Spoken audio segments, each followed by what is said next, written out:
Ever watched two people from completely different cultures try to communicate with no common language? It's like watching an episode of charades. Wild hand gestures, awkward poses, and exaggerated facial expressions. One time, I was a tourist in Japan, and I saw an American trying to haggle with a street vendor. The American was all loud, assertive, waving bills around, but the Japanese vendor just kept bowing and smiling, trying to politely refuse.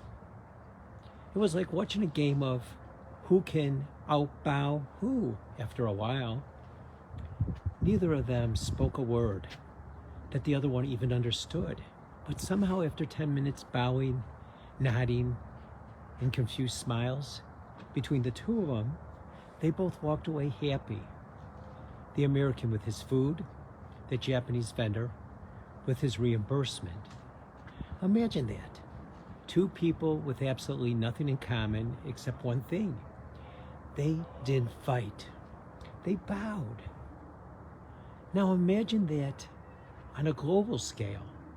What if instead of arguing and waging war between different races, faiths, ethnic backgrounds, and countries decided to just bow? What if we all took a moment to acknowledge each other's present, their beliefs, humanity, a gesture of respect? It's easy to see how conflict arises when we focus on our differences. One group believes this, and another group believes that. And suddenly we're in battle, whether it's in the boardroom, a political debate, or a war zone.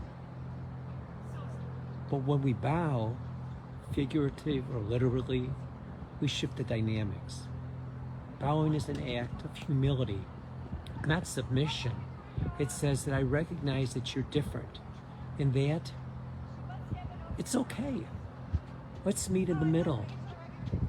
Think about the power of bowing between religions, cultures, nations, bowing to each other, not out of fear of weakness, but out of a shared commitment for peace. It's like saying, we don't need to fight to prove we're right. We can respect our differences and we can still move forward together. Remember that American tourist and the Japanese street vendor?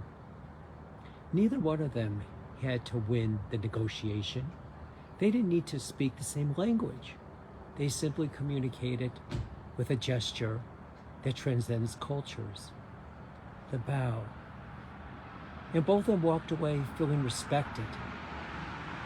Now imagine if that could be a global reality.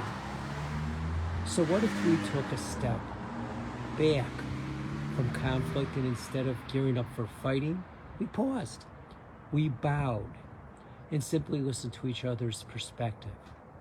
Whether it's in our personal relationships, our communities, or even between nations, the world could be a much more peaceful place. Consider this.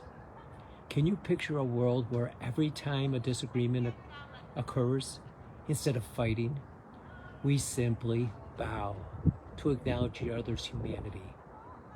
Remember, bow for peace, unity and diversity, respect differences, global understanding for you to be a success.